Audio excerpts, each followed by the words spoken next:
আমার বাবা সরকারি ঘর পেয়েছে পঞ্চায়েতে, 1,20,000 টাকা, আর সঙ্গে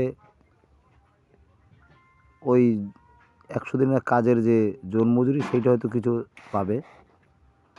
তো সে দেখছে এই টাকায় তো আর ঘর হয় না, ওই জন্য নিজেই ইট ভেঙে, পাথরের পরিবর্তে ইট ভেঙে ঘর বানাবে, ওটা দিয়ে ঢালাই দেবে।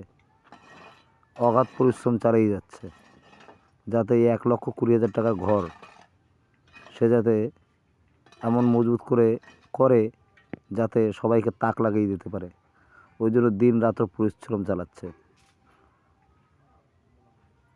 দেখুন কীরকম ঘর বানাচ্ছে, আমি দেখাবো, এরপরও সিনগুলোও দেখাবো। প্রচুর খাটনি চালাচ্ছে সে।